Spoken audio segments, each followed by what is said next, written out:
Now I want to speak to the employer. What should happen if a harassment complaint is made? An employer should conduct a prompt, thorough, and impartial investigation. The alleged harasser should not have any direct or indirect control over the investigation, and the employer will want to carefully document in writing detailed information of any discussions and investigation details. The investigator should interview the employee who complained of harassment, the alleged harasser, and others who would reasonably be expected to have relevant information. The guidance documents from the EEOC provide examples of specific questions that may be appropriate to ask.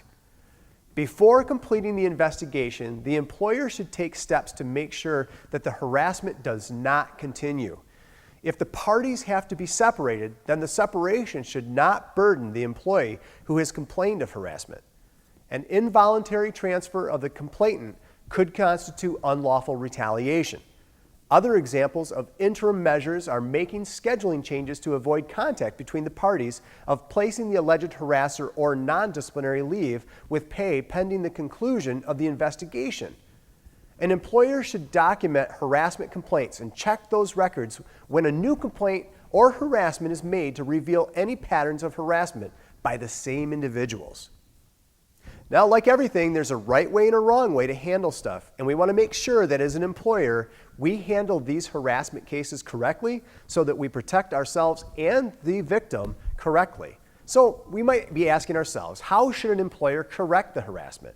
If an employer determines that harassment occurred, they should take immediate measures to stop the harassment and ensure that it does not ever recur.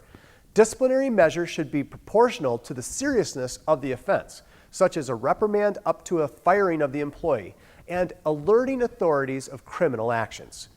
The employer also should correct the effects of the harassment by, for example, restoring leave taken because of the harassment and expunging negative evaluations in the employee's personal file that arose from that harassment.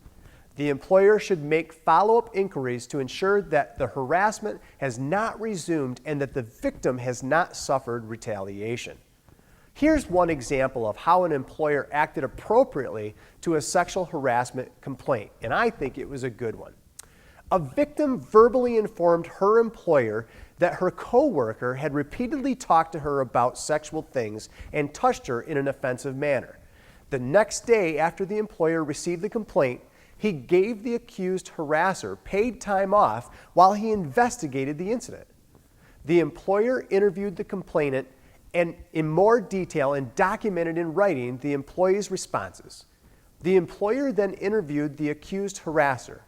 He denied touching his coworker and saying inappropriate things, of course. Then the employer talked to a witness. The witness stated that the accused harasser did indeed talk about sexual things frequently. The employer reprimanded the accused employee and placed him on probation. The employee was brought back to work. In addition, he was warned that any further misconduct would not be tolerated, and it would result in being fired.